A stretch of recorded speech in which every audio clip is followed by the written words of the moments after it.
Break के बाद continue करते हैं। लास्ट ब्रेक दिया था, उसके पहले हमने क्या क्या कवरेज कर लिया था एक बार देख लो ज़रा। I started with concept number 2, retirement benefits. Short term benefits complete हो गया था। रिटायरमेंट बेनिफिट्स में प्रोजेक्ट क्रेडिट यूनिट मेथड ये मैंने कवर कर लिया है।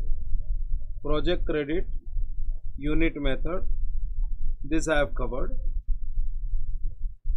and now I am going for actuarial assumptions।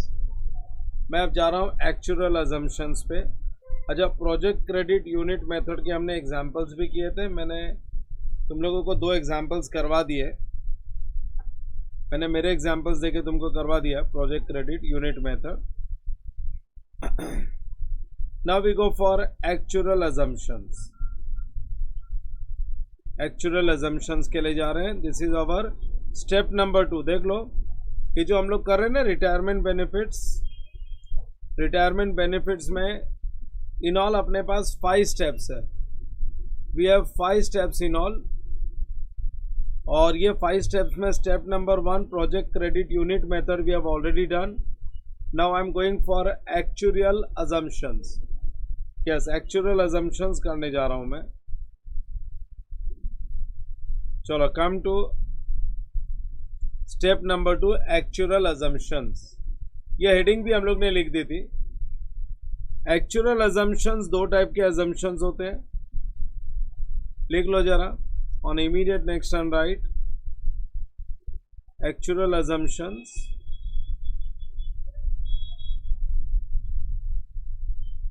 ये अजम्पशंस 2 टाइप के होते हैं।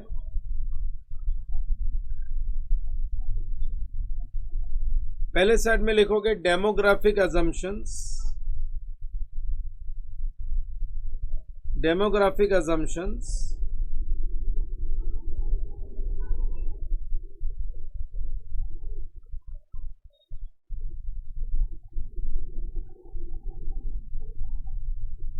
and on the other side you will write financial assumptions। demographic assumptions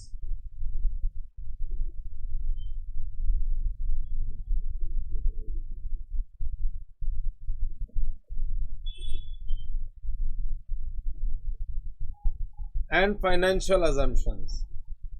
financial assumptions ये 2 टाइप के एक्चुअल अजम्पशंस होते हैं। सी, डेमोग्राफिक अजम्पशंस का मतलब, demographic assumptions, if I talk about demographic assumptions का मतलब है डेथ रेट।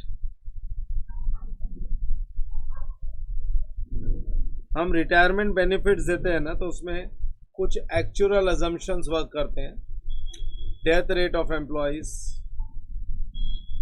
रिटायरमेंट बेनिफिट देना है तो उसमें अजम्पशन होता है डेथ रेट ऑफ एम्प्लॉइज। तुम लिख लो, मैं समझाऊंगा तुमको। और एक होता है डेमोग्राफिक अजम्पशंस में labour turnover rate.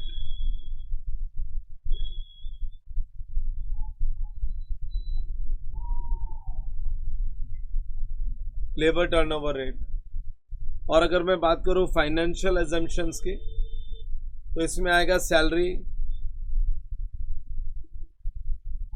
Financial assumptions में आएगा salary increment rate.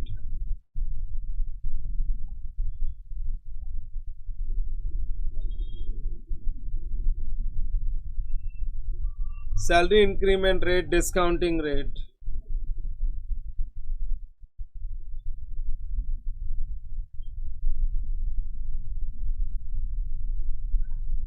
Discounting rate. So हम लोग 2 फर्स्ट स्टेप हो चुका अपना क्रेडिट यूनिट मेथड हम लोग कर चुके हैं, प्रोजेक्ट क्रेडिट यूनिट मेथड। ना सी, ये जो अजम्पशंस में समझाने जा रहा हूं ना, दिस स्टैंडर्ड सेज, ये जो अपना प्रोजेक्ट क्रेडिट यूनिट मेथड था ना, PCUM, जो अपन ने पहला वाला मेथड किया था project credit unit method, that is based on many assumptions. मैं तुमको लास्ट सेशन में भी बोल रहा था कि अजम्पशंस की बात नहीं करेंगे, वो बाद में करेंगे, अभी कैलकुलेशंस पे ध्यान दो।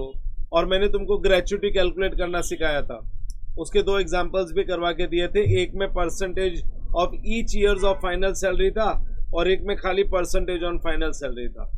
ऐसे मैंने 2 कैलकुलेशंस तुमको बताए थे, लेकिन मैं वहां पे अजम्पशंस पे जाता था और अपने आप को रोक लेता था.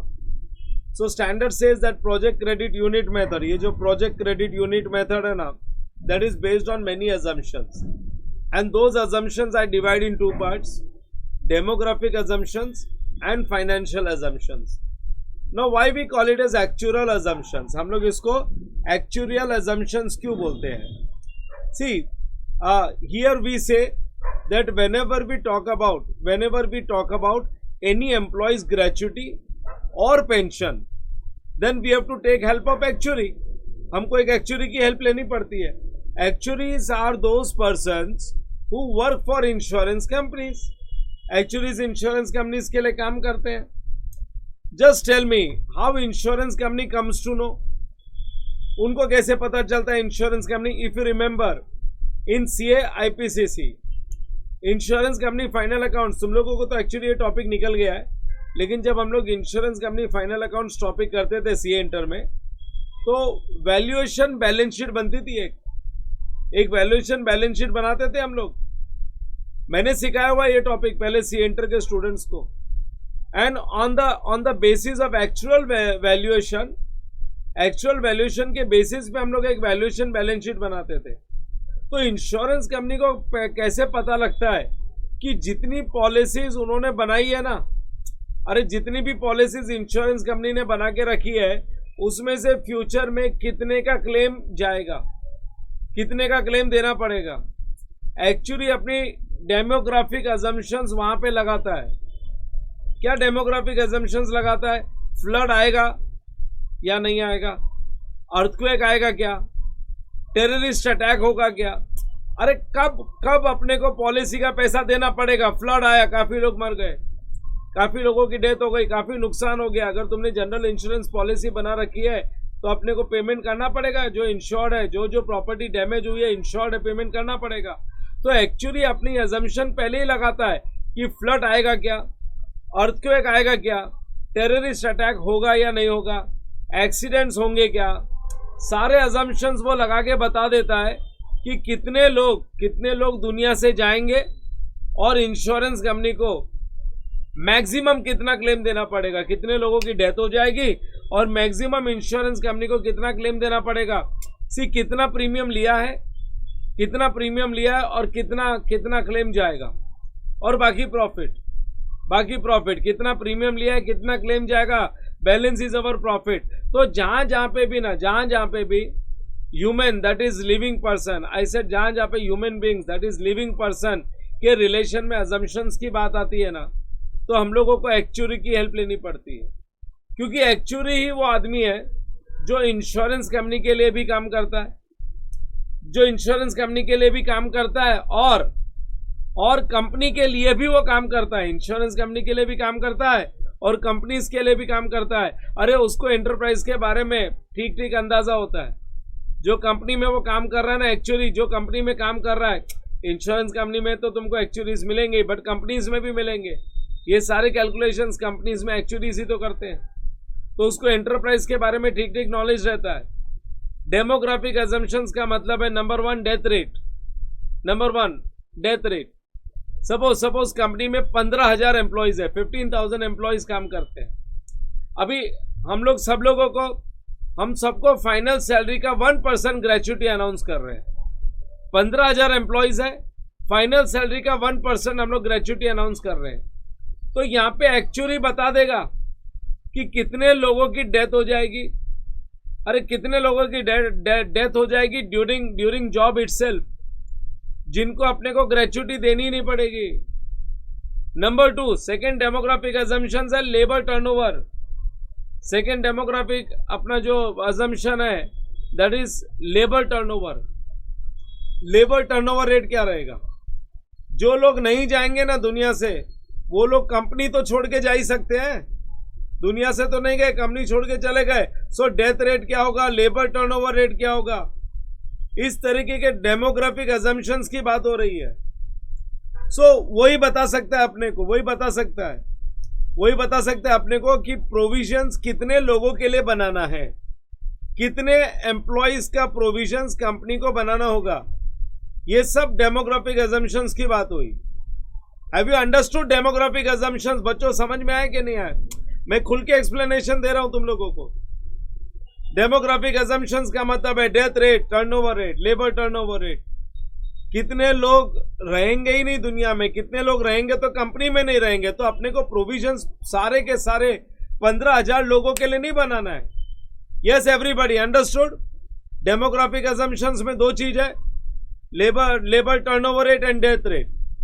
सेकंड होता है, तुम्हारे सामने स्क्रीन पे दिख रहा है, सेकंड होता है, हाँ सेकंड होता है फाइनेंशियल अजम्पशंस। सेकंड होता है फाइनेंशियल अजम्पशंस। फाइनेंशियल अजम्पशंस में तुम लोग ये मान के चलो कि दो फैक्टर काम करते हैं फाइनेंशियल अजम्पशंस पे। अरे लास्ट क्वेश्चन में मालूम है तुमको 7% इंक्रीमेंटल रेट दिया था, सैलरी 7% से बढ़ेगी, और 7%, और एक केस में मैंने तुमको एक एग्जांपल में 10% इंक्रीमेंट रेट दिया था। लास्ट क्वेश्चन में 7% और 10% फाइनेंशियल अजम्पशन था वो, दैट एम्प्लॉयज की सैलरी कितने % से बढ़ेगी, मतलब एस्केलेशन क्या होगा? अरे तो ये तो एम्प्लॉय की परफॉर्मेंस पे डिपेंड करता है, उसको हम लोग कितना इंक्रीमेंट देंगे ना, ये एम्प्लॉय की परफॉर्मेंस पे डिपेंड करता है। आज मैंने एम्प्लॉय को बोला तुम्हारी सैलरी 7% से बढ़ेगी, but he performed very well, so I am convinced, so मैं नेक्स्ट ईयर इसको बोलता हूं कि तुम्हारी सैलरी 10% से बढ़ा रहा हूं। मैंने पहले बोला था 7%, लेकिन अब मैं उसको बोल रहा हूं मैं तुम्हारी सैलरी को 10% से बढ़ा रहा हूं। सो ये जो सैलरी का एस्केलेशन है ना, ये कोई फिक्स नहीं होता है, ये चेंज हो सकता है, तो अजम्पशंस लेनी पड़ेगी। तो ये भी तो एक्चुअली बताएगा अपने को हमको कितना एस्केलेशन क्लॉज लेके चलना चाहिए। और ये जो डिस्काउंटिंग रेट है ना, 10%, जो हम लोग ने प्रेजेंट वैल्यू निकाली थी ग्रेच्युटी की, फिर उसको प्रोविजन कर करके बढ़ाते गए थे हम लोग। तुमको याद है कि अपने को प्रोविजन इतना चाहिए, अपने को ग्रेच्युटी लास्ट डेट को इतनी चाहिए, तो हम प्रेजेंट वैल्यू निकाल के फिर इंटरेस्ट ऐड कर करके बढ़ाते गए थे। पीवीडीबीओ अकाउंट बना के दिया था मैंने। अरे बच्चों याद है क्या? नहीं है? अपन ने प्रीवियस सेशन में किया ही है, उसमें मैंने 2 एग्जाम्पल भी करवाए, पीवीडीबीओ अकाउंट भी बना के दिया। यस यू रिमेंबर दिस और नॉट? तो जो प्रेजेंट वैल्यू अपन ने निकाला है ना, प्रेजेंट वैल्यू, ये जो डिस्काउंटिंग रेट था ना 10% डिस्काउंटिंग रेट, प्रेजेंट वैल्यू के लिए जो अपन ने डिस्काउंटिंग रेट लिया था 10%, ये 10% क्या चीज है जिससे हम लोग प्रेजेंट वैल्यू निकालते हैं? अरे जिससे हम इंटरेस्ट निकालते हैं, तो एक्चुअली एज्यूम करता है डिस्काउंटिंग रेट को भी, डिस्काउंटिंग रेट भी एक्चुअली ही एज्यूम करता है। और अकाउंटिंग स्टैंडर्ड में क्लियरली लिखा हुआ है कि जो गवर्नमेंट बॉन्ड रेट होता है ना, गवर्नमेंट बॉन्ड रेट है ना, वही अपना डिस्काउंटिंग रेट होना चाहिए। गवर्नमेंट बॉन्ड रेट ही डिस्काउंट रेट होना चाहिए। और इंडियस में बोलते हैं मार्केट रेट ऑफ इंटरेस्ट, बस यही फर्क है एएस और इंडियस का। गवर्नमेंट बॉन्ड रेट लेना चाहिए अकाउंटिंग स्टैंडर्ड में, और इंडियस में मार्केट रेट ऑफ इंटरेस्ट। सो हम लोग तो अकाउंटिंग स्टैंडर्ड कर रहे हैं, तो गवर्नमेंट का जो बॉन्ड रेट होता है, गवर्नमेंट बॉन्ड्स जो इश्यू करती है, उनकी जो रेट होती है ना, वही डिस्काउंटिंग रेट पे अपने को चलना चाहिए। तो ये एक्चुअली बताता है अपने को। हाँ, सो क्या बोल रहा हूं मैं, ये भी एक्चुअली बताता है। अरे वो ढूंढ के लाता है कि गवर्नमेंट बॉन्ड का रेट बेस्ट क्या एज्यूम करना चाहिए, गवर्नमेंट बॉन्ड्स का क्या बेस्ट रेट एज्यूम करना चाहिए। तो डेमोग्राफिक अजम्पशन में डेथ रेट और लेबर टर्नओवर रेट है, और फाइनेंशियल अजम्पशन में एस्केलेशन क्लॉज और डिस्काउंटिंग रेट का अजम्पशंस लेते हैं। एस्केलेशन मतलब सैलरी कितने से बढ़ेगी, और प्रेजेंट वैल्यू के लिए डिस्काउंटिंग का रेट क्या लेंगे। अब तुम बोलोगे sir is it possible that discounting rate change हो जाए? अरे पॉसिबल है, डिस्काउंटिंग रेट चेंज हो सकता है, it is possible, yes. Government bond rate can change. In that case what we do, suppose first year में डिस्काउंटिंग रेट 10% था, discounting rate 10% था फर्स्ट ईयर में, हमने डिस्काउंटिंग रेट लिया 10%, और सेकेंड ईयर में अगर डिस्काउंटिंग रेट हो गया 9%, सेकेंड ईयर में डिस्काउंटिंग रेट हो गया 9%, क्योंकि government reduce the rate of interest. So actual assumptions में चेंज आ जाएगा, जो तुम्हारे एक्चुअल अजम्पशंस है ना, उसमें चेंज आ जाएगा। तुम लोग ये बात को मान लो कि फर्स्ट ईयर की अकाउंटिंग 10% से होगी, बट भाई नेक्स्ट ईयर 9% होगा, अगर नेक्स्ट ईयर 9% होगा तो मैं अपनी पूरी अकाउंटिंग का बेस चेंज कर दूंगा, मैं 9% के अकॉर्डिंग कर दूंगा। अरे मैं ये सोचूंगा कि मैंने शुरू से 9% से ही अकाउंटिंग की होती तो आज मेरा पीवीडीपीओ कितना होता। तुमको समझ में नहीं आई मेरी बात? फर्स्ट ईयर में मैंने 10% से अकाउंटिंग कर ली, लेकिन अगले साल 9% हो गया तो मैं फर्स्ट ईयर को भी बदल डालूंगा। मैं ये तरीके से अकाउंटिंग करूंगा कि अगर पहले साल से ही 9% अप्लाई किया होता तो आज मेरा PVDPO, provision for defined benefit obligations, कितना होता। मैं जब एग्जाम्पल पे आऊंगा ना तो तुमको बहुत अच्छे से समझ जाएगा। लेकिन याद रखना, अगर अगले साल रेट ऑफ इंटरेस्ट का present value, discounting rate change हो गया ना, तो हम लोग इस तरीके से बदलेंगे कि मानो पहले से हमने यही रेट यूज की है। मैं अपना पीवीडीपीओ 10% से मैंने मेंटेन किया है, बट मैं ये एज्यूम करता हूं कि 9% से अगर 9% से मेंटेन करता तो मेरा पीवीडीपीओ क्या होता अगर अगले साल में 9% हो गया। सो हियर पीवीडीपीओ का जो बैलेंस है ना वो अपने को रिवाइज करना पड़ेगा। और पीवीडीपीओ का बैलेंस अगर फर्स्ट ईयर में 10% से किया है, सेकेंड ईयर में अगर रेट 9% हो गई तो हम लोग उसका बैलेंस रिवाइज करके इस तरीके से रिवाइज करेंगे कि मानो पहले से 9% ही यूज किया है। राइट फ्रॉम बिगिनिंग बदल देंगे, रेट्रोस्पेक्टिव इफेक्ट से बदल देंगे। सो आगे डिस्काउंटिंग रेट है, गवर्नमेंट रेट आज 10% है तो मेरी आज की अकाउंटिंग 10% से होगी। But if change takes place, अगर उसमें चेंजेस आता है, change takes place, then all the years will be revised as per the new percentage. अगर चेंजेस आ जाता है, पहले 4 साल मैंने 10% से किया है, 5वें साल में जाके अगर चेंजेस आ जाता है तो मैं पहले 4 साल को सबको रिवाइज कर दूंगा। मैं रिवाइज करके इस तरीके से रिवीजन करूंगा कि मानो जो नया परसेंटेज है, नया रेट है, उसके अकॉर्डिंग ही पूरी अकाउंटिंग की है मैंने राइट फ्रॉम बिगिनिंग। मैं अब तो खाली समझा रहा हूं, जब मैं एग्जाम्पल करूंगा तो ये एक्चुअली अप्लाई होगा। So if change takes place then what I said, all the years will revise as per the new percentage. अरे पीवीडीपीओ में जो डिफरेंस आएगा ना उसको बोलेंगे एक्चुअल गेन और लॉस। तुम बोलोगे sir right from beginning change करोगे, 10% से अकाउंटिंग की अभी पहले से 9% से करोगे राइट फ्रॉम बिगिनिंग, तो पहले जो बुक्स में लिखा गया है और आप जो लिखोगे उसमें डिफरेंस तो आएगा। हाँ, तो डिफरेंस को एक्चुअल गेन या एक्चुअल लॉस बोलेंगे। अगर पीवीडीपीओ अकाउंट कम हो जाता है, प्रोविजन कम हो जाता है तो गेन, क्योंकि प्रोविजन एक लाइबिलिटी है, लाइबिलिटी कम होने का मतलब होता है गेन। और अगर प्रोविजन पीवीडीपीओ अकाउंट बढ़ जाता है, प्रोविजन अकाउंट बढ़ जाता है, then it is a loss. So बढ़ जाता है तो एक्चुअल लॉस माना जाएगा। सो जो भी एक्चुअल गेन या लॉस है वो प्रॉफिट एंड लॉस में जाएगा, और अगर इंडियस करते तो एक्चुअल गेन और लॉस अदर कॉम्प्रिहेंसिव इनकम में जाता, वो पीएनएल के नीचे एक अलग से पार्ट बनता है।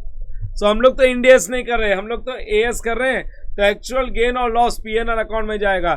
ये पूरा एजम्पशन बेस्ड कॉन्सेप्ट है। ये जो मैं कॉन्सेप्ट करा रहा हूं ना, ये जो स्टेप करा रहा हूं, पूरा एजम्पशन बेस्ड कॉन्सेप्ट है। अरे अजम्पशन में चेंजेस नहीं आएंगे, बहुत बढ़िया, we did 2 examples on that.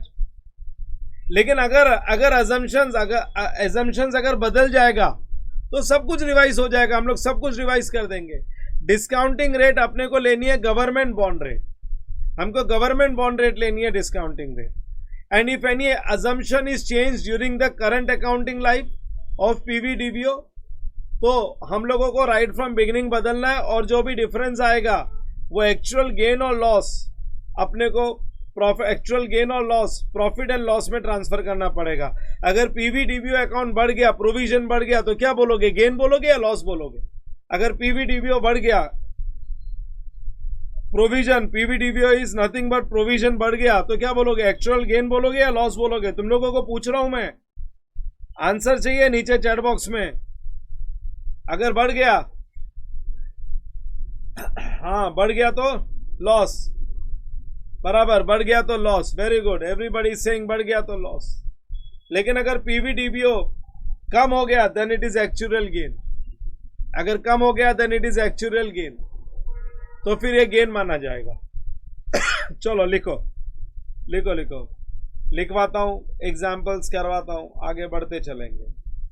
लिखो डिस्काउंटिंग रेट, बच्चों लिखो,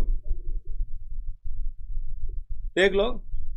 डेमोग्राफिक अजम्पशंस में तुमको लेना है death rate, labour turnover rate, and financial assumption में salary increment rate and discounting rate. नीचे लिखोगे discounting rate, discounting rate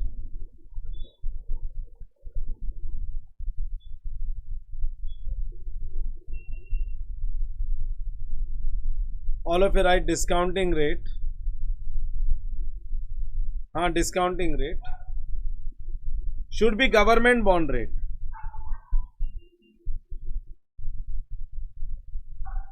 Discounting rate should be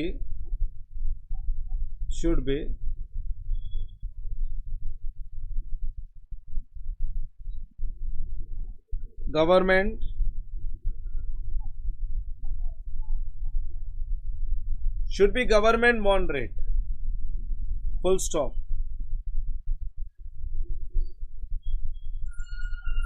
If any assumptions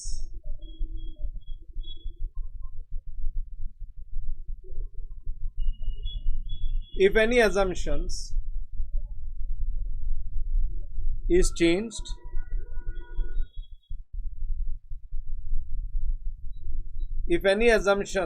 changed during the current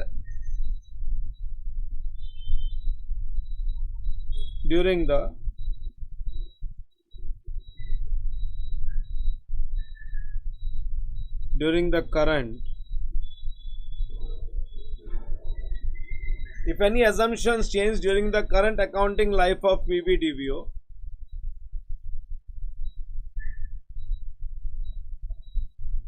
during the current accounting life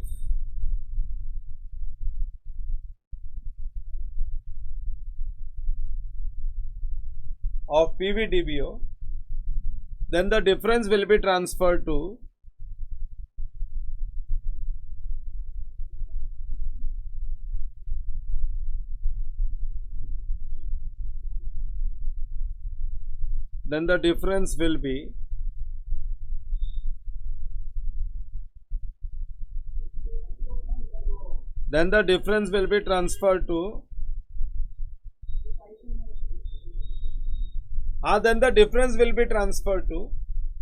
profit or loss.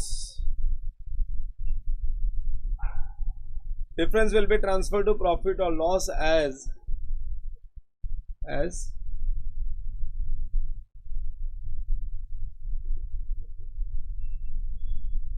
actuarial gain or loss.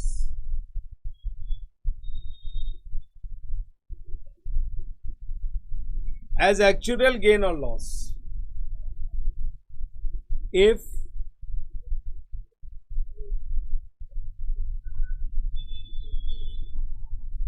PBDBO increases,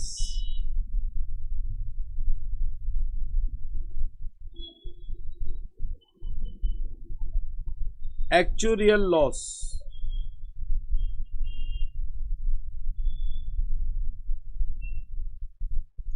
Actuarial loss. If PBDBO decreases,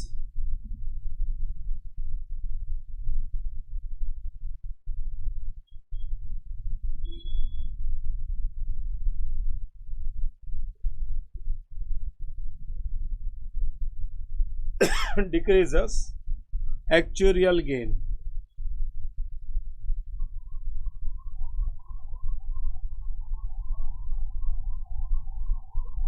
Actuarial gain. चलो आगे एक example करते इस पे, example करेंगे ज्यादा better है।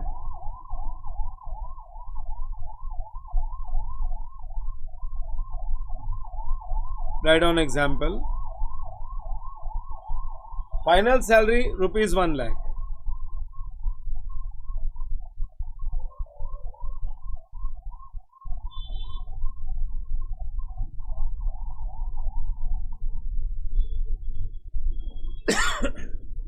Final salary ₹1 lakh, gratuity promised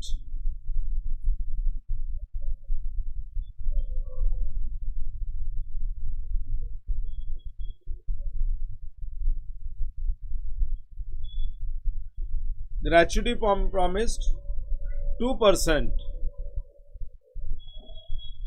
2% for each year's service.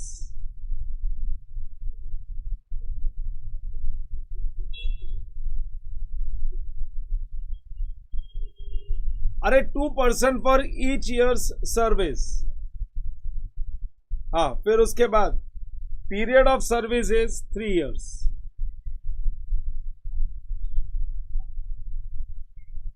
Period of service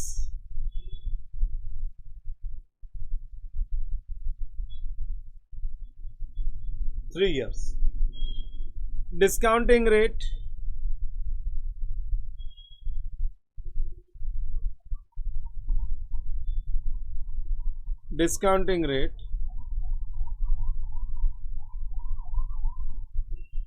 बच्चों डिस्काउंटिंग रेट फर्स्ट ईयर 10%, लेकिन सेकेंड ईयर बदल गया. सेकेंड ईयर में डिस्काउंटिंग रेट हो गया 9%. कैलकुलेट एक्चुअल गेन और loss in year 2.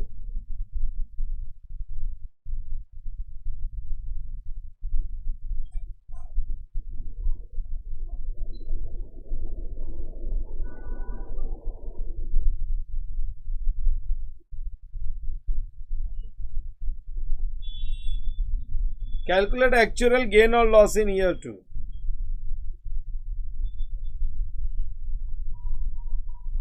Calculate actual gain or loss in year 2.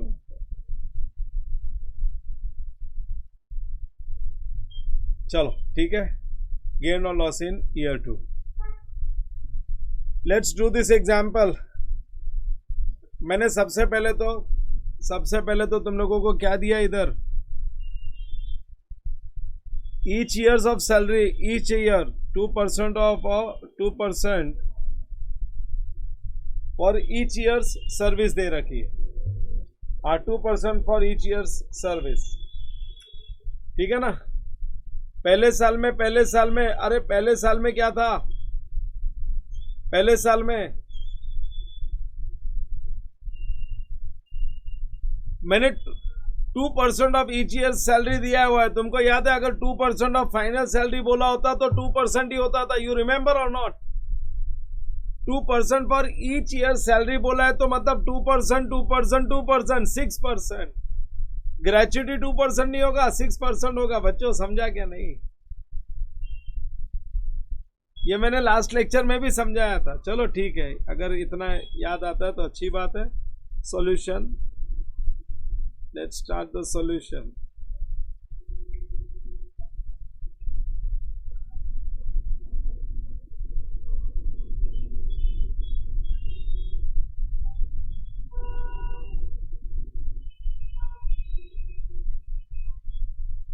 Solution, सबसे पहले निकालेंगे फाइनल सैलरी जो कि दे रखी है 1 लाख रुपीस. अपने को कोई निकालने की जरूरत ही नहीं है. लिखो final salary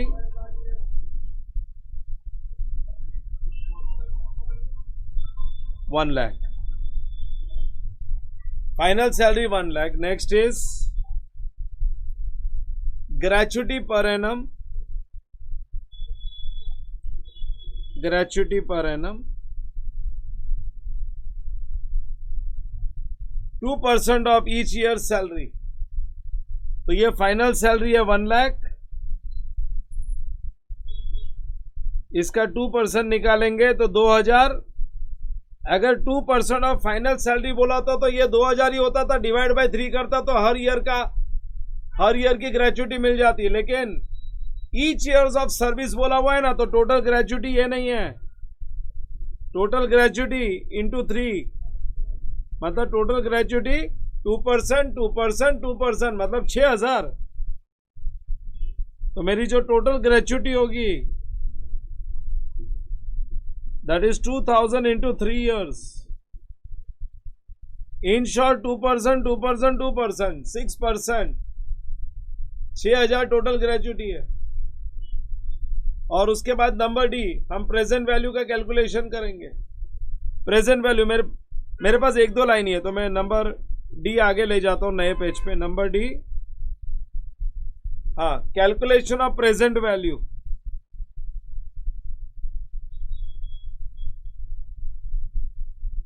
calculation of present value, calculation of present value,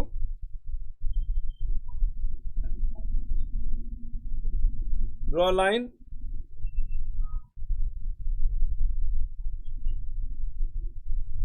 close the next line, year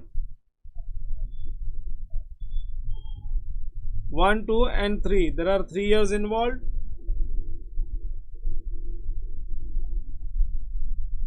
There are 3 years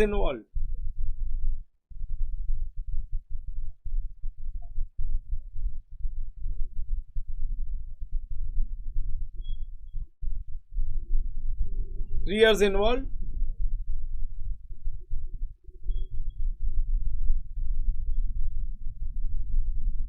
तीन कॉलम बना लो।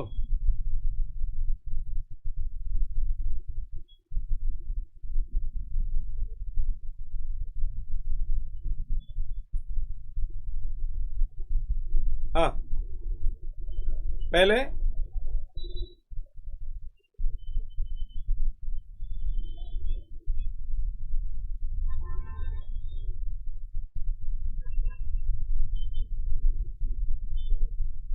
gratuity per year, that is annual gratuity, annual gratuity 2000, annual gratuity 2000। अरे मैं क्या करने वाला हूं मालूम है, मेरे ग्रेचुटी पहले साल में 10% सी और अगले साल में 9% हो गई ना, 9% हो गई, तो मैं पहले क्या करूंगा, मैं 10% से तीनों साल कैलकुलेट करूंगा, मैं 10% से तीनों साल कैलकुलेट करूंगा। इस तरीके से मत करो, रुको, इसको बड़ा बना लो, ग्रेचुटी पर ईयर,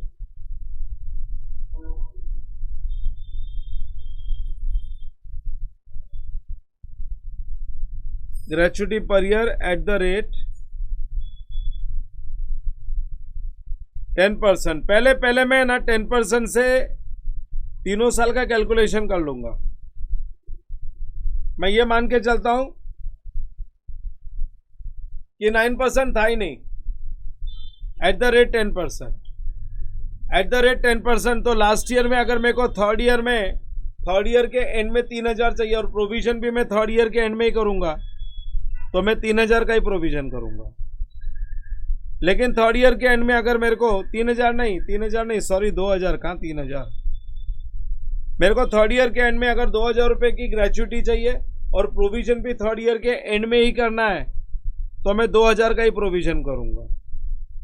फिर उसके बाद में अगर मेरे को सेकेंड ईयर के, अगर मेरे को थर्ड ईयर के एंड में 2000 रुपया चाहिए प्रोविजन का, पीवीडीबीओ में 2000 चाहिए, लेकिन मैं प्रोविजन थर्ड ईयर नहीं, जैसे उसके एक साल पहले करा रहा हूं, तो मैं कितने का प्रोविजन करूंगा, सो 100 डिवाइड बाय 110, 0.909 इंटू 0.909, 2000 इंटू 0.909, तो मैं 1818 का प्रोविजन क्रिएट करूंगा, इसमें 10% ऐड करूंगा, सो थर्ड ईयर के एंड में 2000 हो जाएगा।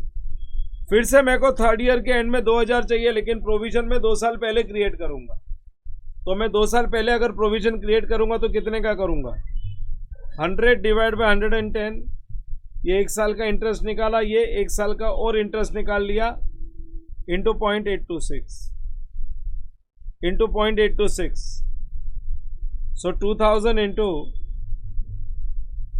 0.826, दिस गिव्स मी 1652। मैं 1652 का प्रोविजन क्रिएट करूंगा और वो 2 बार 10% ऐड करूंगा ना, तो ये फर्स्ट ईयर के एंड में 1652 का फर्स्ट ईयर के एंड में, फिर सेकेंड ईयर 10%, थर्ड ईयर 10%, तो ये 2000 बन जाएगा। ये सेकेंड ईयर के एंड में 1818, और फिर सेकेंड ईयर के एंड में इतना का प्रोविजन क्रिएट करूंगा, और फिर थर्ड ईयर में 10% ऐड हो गए, बन जाएगा 2000। और ये तो थर्ड ईयर के एंड में ही 2000 है, प्रोविजन भी थर्ड ईयर के एंड में, और मेरे को अमाउंट भी वही चाहिए, सो 2000 का ही प्रोविजन क्रिएट होगा, 2000 का ही प्रोविजन क्रिएट होगा, देख लो। तो ये जो 6,000 की ग्रेचुइटी मेरे को चाहिए ना, उसके लिए मैंने प्रेजेंट वैल्यूज निकाल ली है। हर एक अमाउंट इंडिविजुअल अमाउंट है जो थर्ड ईयर में जाके 2,000 बनेगी, लेकिन सेकेंड ईयर में ग्रेचुइटी बदल गई। और मैंने तुमको बोला है कि जब भी कोई अजम्पशन में चेंजेस आता है ना, तो राइट फ्रॉम बिगिनिंग बदलने का, पर ईयर एट द रेट 9%। अब हम लोग सारा कैलकुलेशन 9% के हिसाब से करते हैं। जो कैलकुलेशन मैंने राइट फ्रॉम बिगिनिंग किया था, वो सारे कैलकुलेशन अगर मैं 9% से करूं, मेरे को 2,000 रुपया चाहिए एंड ऑफ थर्ड ईयर। मैं प्रोविजन भी एंड ऑफ थर्ड ईयर में करूंगा, तो 2,000 ही प्रोवाइड करूंगा मैं। लेकिन अगर उसके एक साल पहले अगर मैं प्रोविजन क्रिएट करूं, तो कितने का करूं? 100 डिवाइड बाय 109। अब 9% इंटरेस्ट है, सो 0.917। तो एक साल पहले अगर मैं प्रोविजन क्रिएट करता हूं, सो 2000 into 0.917, I will create it for 1834। मैं 1834 का प्रोविजन क्रिएट करूंगा और फिर थर्ड ईयर का उस पर 9% ऐड करूंगा, तो 2,000 बन जाएगा। लेकिन अगर थर्ड ईयर के एंड में 2,000 चाहिए और इसका ये मैं प्रोविजन क्रिएट करने वाला हूं फर्स्ट ईयर के एंड में, तो मेरे को थर्ड ईयर से पीछे 2 साल जाना पड़ेगा। फर्स्ट ईयर के बिगिनिंग में होता तो 3 साल पीछे जाता था, फर्स्ट ईयर के एंड में मतलब 2 साल पीछे जाना पड़ेगा। सो 100 डिवाइड बाय 109, ये 1 साल का इंटरेस्ट हटा दिया, और ये 2 साल का 0.842। सो मैंने जो बदलाव आया राइट फ्रॉम बिगिनिंग, उसकी भी वर्किंग बना ली। सो 2000 इंटू 0.842, दिस गिव्स मी 1684। अगर 9% से होता तो ये कैलकुलेशंस होता। बच्चों पहले तो ये समझ में आया क्या? क्योंकि अब ये समझ में आ गया तो मैं पीवीडीबीओ अकाउंट बना दूंगा अच्छे से। पीवीडीबीओ में अकाउंट में बना दूंगा। फर्स्ट ईयर में, सेकेंड ईयर में मैं फर्स्ट ईयर में 10% के हिसाब से चलूंगा, फिर सेकेंड ईयर में 9% होएगा, तो फर्स्ट ईयर को कैसे रिवाइज करना है वो सिखा देता हूं मैं तुम लोगों को। बच्चों पहले वर्किंग हो गई? मेरे को पहले तो बोलो ये वर्किंग हो गई क्या तुम्हारी? Everyone, have you all done this? मेरी डिस्काउंटिंग रेट सेकेंड ईयर में बदली है, लेकिन मैंने 10% से भी पूरी वर्किंग बना ली और 9% से भी पूरी वर्किंग बना ली, ताकि अब मेरे को चेंजेस करना पड़े तो मेरे पास सारे फिगर्स हैं, if you are ready with this, इसके नीचे अब एक पीवीडीबीओ अकाउंट बना देता हूं मैं, और तुमको पीवीडीबीओ अकाउंट बना के सिखा देता हूं। लिखो, पीवीडीबीओ अकाउंट बना के मैं सिखा देता हूं। चलो एक पीवीडीबीओ अकाउंट बना लेते हैं हम लोग 3 साल का।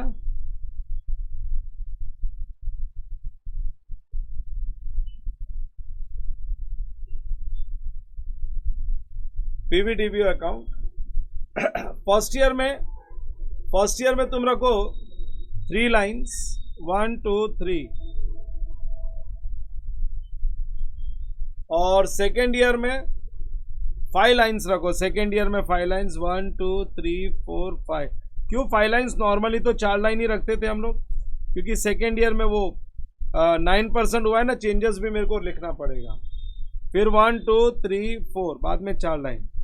अगर सेकेंड ईयर में वो रेट चेंज नहीं होती ना, तो फर्स्ट ईयर में 3 लाइन्स और सेकेंड ईयर में 4 लाइन। इसी तरीके से हम लोग चलते हैं हमेशा।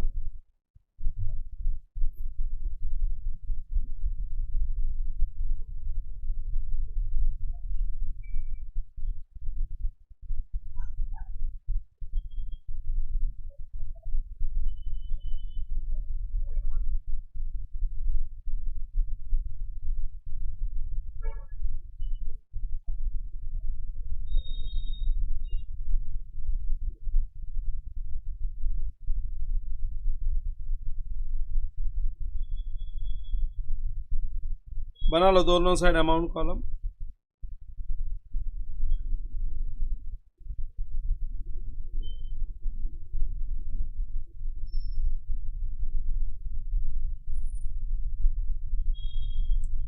बन गया मेरा पीवीडीबीओ अकाउंट। जो लोग लास्ट लेक्चर में कराया हुआ भूल गए, ये प्रॉब्लम के साथ उनको याद भी आ जाएगा। और आज मेरा लेक्चर कंप्लीट होने के बाद एक बार रिवीजन कर लो जो मैं एग्जांपल्स करवा रहा हूं तुम लोगों को। बहुत ही अच्छे लेवल के एग्जांपल्स हैं।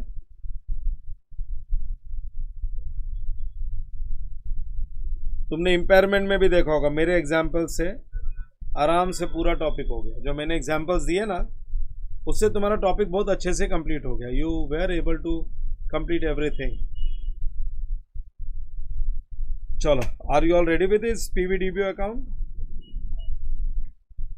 मेरी एंट्री आती है current service cost account debit to provision for PVDBO, और दूसरी एंट्री आती है PNL account debit to current service cost. ये दो एंट्री पास करते हैं। Current service cost account debit to PVDBO, first year में ये अमाउंट चलेगा 1652 current service cost to PVDBO account. So by current service cost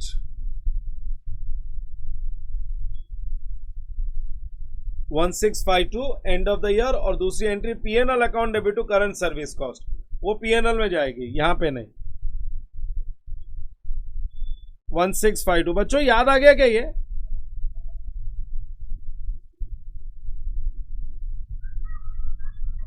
to balance CD,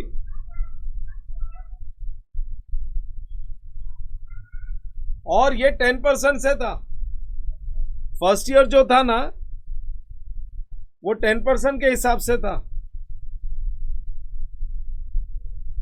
eight the rate 10% के हिसाब से था फर्स्ट ईयर, लेकिन सेकेंड ईयर 9% के हिसाब से। फर्स्ट ईयर का 1652 10% के हिसाब से क्रिएट किया हुआ है। सो बाय बैलेंस ब्रॉट डाउन,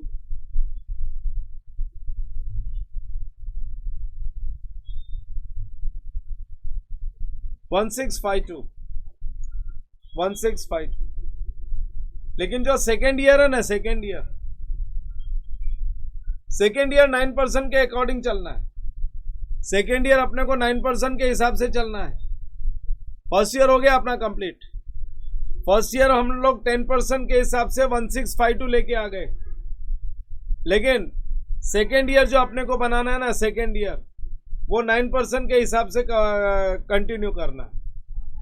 और जो भी डिफरेंस आएगा ना, जो भी डिफरेंस आएगा 9% और 10% के वजह से, अरे 9% और 10% के वजह से जो भी डिफरेंस आएगा उसको एक्चुअल गेन और लॉस मानेंगे। एक्चुअल गेन और लॉस मानेंगे। चलो सेकेंड ईयर में वापस से current service cost account debit to PVDBO account, current service cost, लेकिन अभी कितने 9% से, 9% से। सो 1652 जो अपने को ये आया ना बैलेंस 1652, अभी इस पे 10% नहीं 9%।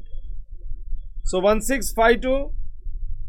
1652 into 9%, that comes to 148.68, means 149, that comes to 149. So 1652 पे 9%, शो कर दो ऐसा 9%, that comes to 149. अरे करंट सर्विस कॉस्ट नहीं, I am sorry, current service cost नहीं बच्चों, ये इंटरेस्ट है। सेकेंड ईयर में इंटरेस्ट आता है, आई एम वेरी सॉरी। पहले इंटरेस्ट आता है, पहले इंटरेस्ट आता है। तुम्हारा कैंसिलेशन हो गया, I am very sorry. So bye interest, bye interest. तुम देखो तुम्हारे कैलकुलेशंस में हमने पहले इंटरेस्ट ही लिखा होगा। मैं कट, तुम्हारा तो कैंसिलेशन हो गया, मैं कट करके एटलीस्ट यहाँ पे प्रॉपर लिख देता हूँ। हाँ, सो जो इंटरेस्ट कैलकुलेट होगा वो 9% से, सो 9% से ये आ गया 149। पिछला साल हमने 10% से क्रिएट किया हुआ है, 1652 है ना, वो प्रोविजन 10% के हिसाब से प्रेजेंट वैल्यू निकाल रखी है, लेकिन सेकेंड ईयर से 9%। और सेकेंड ईयर से करंट सर्विस कॉस्ट भी ये नहीं लेना है, ये नहीं लेना है, ये लेना है 1834 bye current service cost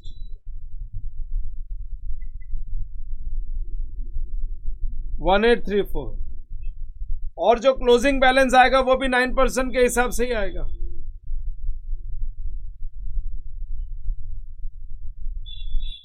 to balance CD अगर राइट फ्रॉम बिगिनिंग 9% के हिसाब से लिया होता तो फर्स्ट ईयर में ये करंट सर्विस कॉस्ट होता, अरे नहीं समझा क्या? 1684 करंट सर्विस कॉस्ट होता, सेकेंड ईयर में उस पर 9% कैलकुलेट किया होता। सो मतलब मैं क्लोजिंग बैलेंस फाइनल कर रहा हूं, मैं क्लोजिंग बैलेंस फाइनल कर रहा हूं। अगर राइट फ्रॉम बिगिनिंग 1684 ही होता, ही होता तो फर्स्ट ईयर में हम लोग लिखते थे 1684